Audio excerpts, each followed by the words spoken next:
ok? Então, o que nós já vimos em aulas anteriores sobre os geradores? Vamos lá. Então, geradores nós sabemos que são aparelhos que convertem a energia, seja lá que modalidade for, em energia elétrica, tudo bem? E uma parte dessa energia é térmica. Vamos entender uma coisa. Eu não lembro se eu cheguei a entrar em gerador, eu acho que sim. Mas, então, os geradores eles convertem energia elétrica em energia, energia de qualquer modalidade em energia elétrica e uma parte dela é energia térmica, tudo bem? Não existe um gerador perfeito que converte tudo para energia elétrica. E um outro detalhe importante, gente, dos geradores é que geradores, na verdade, não são geradores, porque eles não geram nada, a não ser uma diferença de potencial, tudo bem? Então, os geradores eles convertem energia. Por exemplo, esse geradorzinho aqui, ó, uma bateria, ele é um gerador químico. Ele utiliza íons. A movimentação dos íons aqui dentro provoca a diferença de potencial aqui, olha, nos terminais dos geradores. Então, entre esses dois terminais, existe uma diferença de potencial de 9 volts. Aqui existe carvão, grafite, que é um condutor inerte. Existem alguns íons específicos aí. Geralmente são íons de lítio que tem aqui dentro, tudo bem? Material poluente, você não deve descartar esse gerador por aí, tá? Então, as baterias, pilhas, geradores, é bem fácil de se entender como funciona com esses aparelhos, tá? Então, o que acontece? Só que esses aparelhos, eles também esquentam, ou seja, existe uma dissipação de energia térmica. Uma parte desses aparelhos, parte da energia que entra nesses aparelhos não é convertida em eletricidade, tudo bem? E existe um percentual maior que a gente vai chamar de curto-circuito. A gente vai ver mais tarde como é que funciona, tá? Assim, eu posso fazer uma relação entre a energia elétrica, a energia que foi convertida em energia elétrica e a parte que foi convertida em energia térmica. Isso daí vai dar o teu rendimento do gerador, tudo bem? A energia que entra comparando com a energia elétrica ou comparando a energia elétrica com a energia térmica, tudo bem? E aí vamos continuando. Então,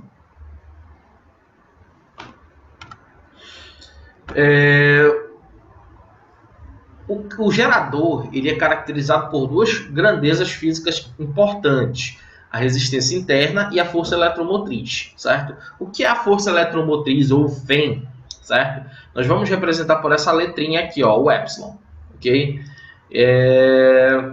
Essa letra grega aqui ela vai representar a força eletromotriz, tudo bem? E ela é medida em volt. Então isso significa que a força eletromotriz é uma espécie de voltagem, tudo bem? É uma espécie de DDP. Só que o que acontece? Esse gerador aqui, essa pilha, ela vai ser representada dessa maneira. Eu tenho bem aqui, ó, a força eletromotriz e bem aqui o que eu chamo de resistência interna.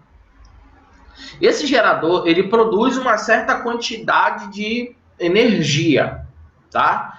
Eu vou colocar da seguinte maneira. Se eu voltar aqui no quadro anterior, tu vais ver o seguinte. Vamos usar o princípio da conservação. Então, o que tu tem aqui que deve ser levado em consideração? Essa energia elétrica que entra, eu chamo de energia total, certo? O gerador converte a energia, uma parte da energia elétrica, então eu vou chamar de energia útil, e aqui eu vou chamar de energia dissipada. O princípio da transformação de energia diz que a energia total, se vocês já viram lá em máquinas térmicas, a energia total é a energia dissipada mais a energia útil. Deixa eu ajeitar aqui, é um D. Energia dissipada mais energia útil, tudo bem? O que vai acontecer? Nós vamos precisar medir a energia útil, certo? Lembrando que energia elétrica vai ser a potência vezes o tempo, tudo bem? Potência elétrica pode ser a DDP vezes a corrente, ou pode ser resistência vezes corrente ao quadrado, ou pode ser quadrado, ok? Então, nós temos isso. Então, aqui ela já vai ser útil pra caramba pra gente. Então, o que vai acontecer? Eu vou pegar essa equação aqui e vou separar a parte útil. Bem? Vou isolar. Aí vai ser menos a energia dissipada. Certo? Tranquilo? O que vai ser energia total? A energia total, ela vai ser potência vezes o tempo. Se eu colocar potência vezes o tempo em todos, olha só como vai ficar. Potência útil vezes o tempo igual potência total vezes o tempo menos potência dissipada vezes o tempo. Se eu colocar o tempo em evidência, eu posso sair correndo, tá? A potência útil é U vezes I. Tá? Aqui, ó. U vezes potência tal. U vezes I também, só que aqui a gente vai chamar esse U de epsilon. Menos dissipada, gente. A dissipada é isso aqui, ó. Então eu vou colocar I quadrado. O que eu posso fazer é e 1 Professor, para que tanto risco? Dá um print dessa tela aí. Eu vou passar para outra tela e vocês vão ver o porquê tanto risco. Então, te dá um minutinho aí só para tu printar essa tela. E principalmente porque eu cheguei nessa equação aqui, ó. Que aí eu quero te mostrar que U é a DDP que vai aparecer nas extremidades do gerador. Epsilon, ele veio da energia total, ou seja, é toda a DDP do aparelho. Exemplo, esse cara aqui, ele oferece 9 volts para fora, mas internamente ele tem uns 10 volts. Acontece que 1 volt é consumido pelo próprio gerador. Como assim 1 volt é consumido pelo gerador? Como assim uma DDP é consumida? DDP é energia dividido pelo tempo. Desculpa, energia por Coulomb. Ou seja, o que são 9 volts? São 9 joules disponíveis para 1 Coulomb. Mas se eu pegar esse 1 volt é 1 joule que foi disponível para 1 Coulomb. Ou seja, 1 joule ficou dentro do aparelho, foi consumido na forma elétrica e foi convertido. Um exemplo prático do dia a dia. Você vai jogar futebol, você precisa comer antes, você precisa se nutrir antes. Aquela energia do alimento, nem toda energia é utilizada na hora do futebol. Parte dessa energia é usada para a tua respiração, para o teu batimento cardíaco, enfim. Tu consome a energia que tu está convertendo ali, certo? O gerador não é diferente. Parte da energia dele é convertida. Ou seja, eu posso associar essa energia tranquilamente à minha DDP. Nesse caso, o epsilon é a DDP total. O U é a DDP que ele fornece para o circuito, tá? Então, eu teria o seguinte, olha só. Então, essa força eletromotriz, ok? Que não é uma força, vamos entender uma coisa. Força eletromotriz foi um nome que foi dado e foi perpetuado no século XVIII, ok? Na França, basicamente. Então, acabou que ficou esse nome de força eletromotriz, mas não é força, é uma diferença de potencial, tá certo? Volt, se fosse força seria em Newton, e a resistência interna, esse Rzinho, é justamente o que tem lá dentro do teu resistor, gerador, que consome uma parte dessa energia, então a gente chama isso de resistência interna, tá? Então aqui fora existe uma DDP, o U, dentro existe o epsilon zero, aquilo que ele vai ter para se sustentar, tá? E aí, como é que vai ficar esse meu gerador? Ele é representado dessa maneira, tudo bem? No meu circuito elétrico. Eu tenho o lado positivo. Cuidado, gente. Geralmente essa resistência interna, ela não é representada no circuito. Ok? Então, veja, você tem... Oh, meu Deus do céu, que barra feia pra cá. Esquece isso aqui. Vou colocar bem aqui, ó. Uma barra.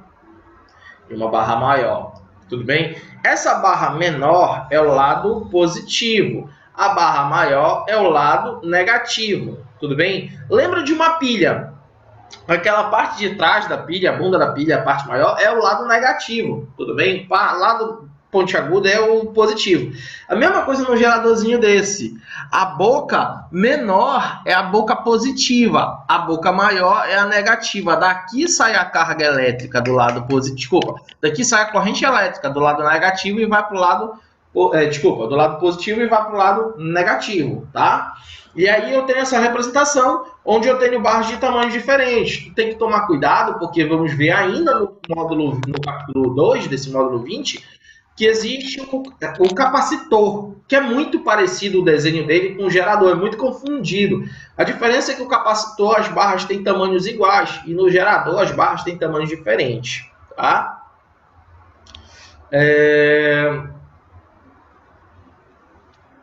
E aí o que acontece? Eu tenho esse ε0, que é tudo que o meu gerador vai produzir, digamos, de DDP. Parte dela vai ser consumida aqui pela minha resistência interna e a outra parte vai ficar disponível para o circuito. E eu tenho como gerador, a equação do gerador é exatamente essa aqui, ó.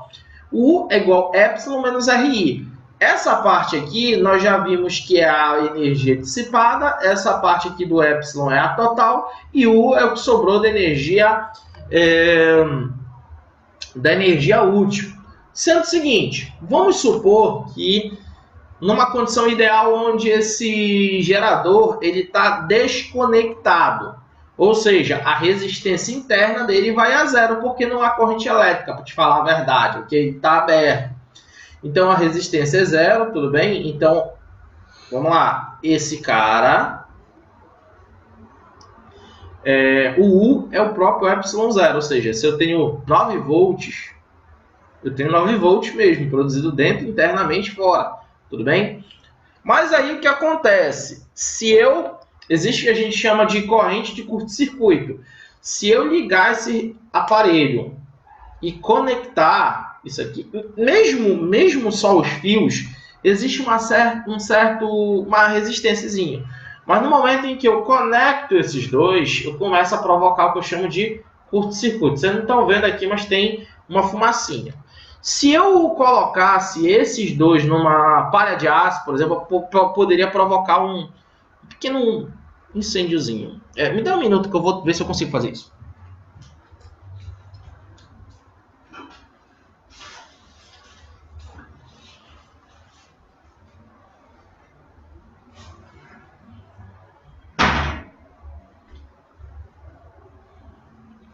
Voltei. Então aqui, olha, uma palha de aço, um gerador, e se eu ligar negativo, positivo, então, vocês veem, isso aqui, gente, não é fogo, isso aqui é plasma, isso aqui cai na minha mão, isso não... Agora, pronto. Isso aqui, por mais que aumente a temperatura, é só o fluxo de elétrons, tudo bem? Que provoca essa dissociação, tá certo? Então, isso aqui é provocado só por corrente elétrica. Veja, por mais que eu encoste num canto e no outro, existe, ó, o pipoco acontecendo, tá? Isso aqui pode se propagar. Pronto. Beleza, gente? Tranquilo? Alguém tem alguma pergunta? Não? Vamos continuar. Ih, quase terminar. Então, voltando aqui. Isso aqui é provocado por curto-circuito, que foi exatamente o que eu fiz ali na barra. Existe uma transformação muito intensa de energia térmica, mas essas fagulhas, como são de um metal de baixo calor específico, não tem tanto aumento de temperatura, tá? E aí, continuando, bora ver alguns exemplos.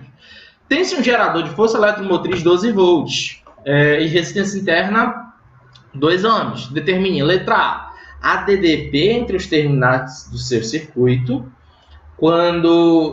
para que tenha uma intensidade de 2 amperes. E letra B, a corrente elétrica que a DDP de 10 volts, para que a DDP seja de 10 volts. Vamos lá. Então, na letra A, nós temos que ele te dá uma corrente e ele quer que você ache a DDP nas terminais. Então, vamos lá. DDP dos terminais é o é igual a epsilon menos R I.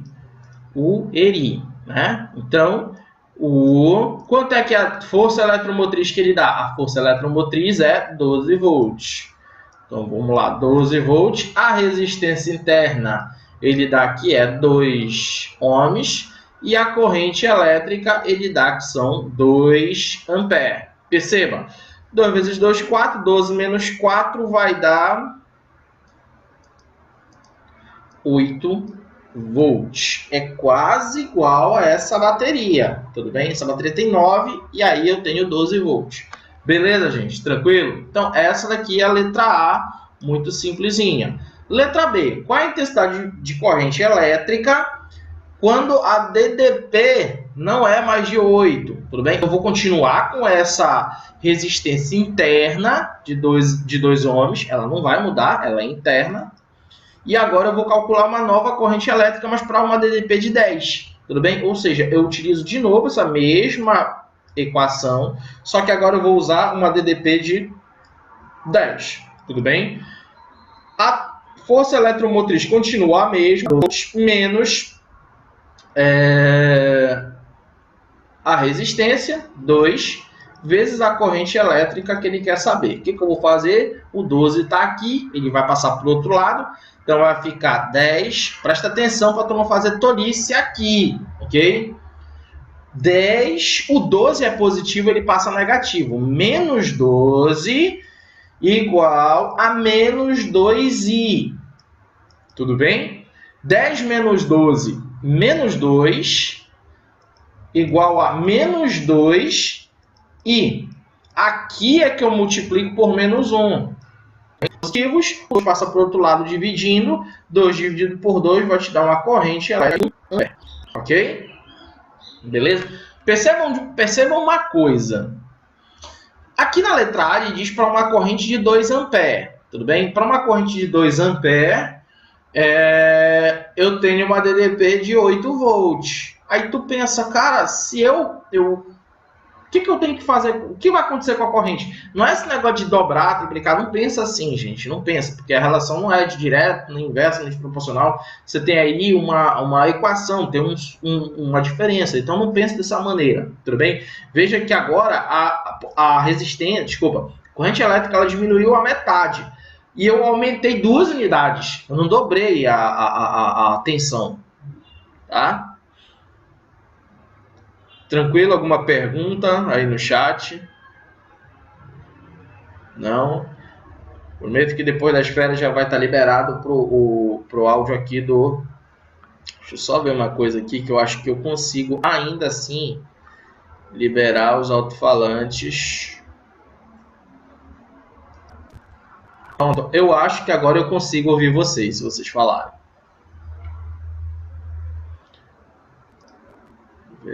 Ó, microfone ok, Realtek, beleza, acho que agora eu consigo ouvir vocês falarem. Mas continuando aí, pô, o cara vai fazer isso só no fim, sacanagem. Mas bora para uma outra questão, dúvida nenhuma nessa, né? Questão muito simples. Tirem um print dessa tela aí, bem que é importante vocês terem esses prints aí. E vamos para a próxima. Essa aqui, ó. Qual será a resistência interna de um gerador que possui 50 volts e rendimento de 60%? O que é isso, gente? Rendimento. Olha, ele tem uma força eletromotriz de 50 volts, certo? 50 volts é 100%. Tá? Tudo bem? Ele quer saber qual é a resistência interna. Para saber a resistência interna, eu tenho que saber ó, o R e o I. Aliás, menos R, I. Ok? Eu tenho a resistência, eu tenho a corrente elétrica, ele quer saber a resistência interna, mas eu tenho o epsilon, que ele diz que a força eletromotriz é de 50 volts, mas eu tenho que saber qual é a parte útil. Ele diz que o rendimento é de 60%, ou seja, ele rende 60%. 60% dos 50 volts vai ser o 6, U. Então, 50 para lá, então igual a... Tudo bem? Só isso. Ou seja, as questões de geradores, elas são relativamente fáceis, tá? E aí eu vou pedir para tu printar essa tela. A gente vai parar aqui em gerador, tá? Falta eu ver o gráfico do gerador e a lei de Poulier para vocês, tudo bem? Mas isso daí eu já vou preparar o materialzinho para nossa volta, que está no comunicado, o dia da nossa volta, ela ficar tudo direitinho, tudo bem? Alguém tem alguma pergunta, colocação para fazer? Ou posso dar por encerrada a nossa aula de hoje? Parar aqui a gravação, que às vezes o cara fica tímido de perguntar por causa da gravação.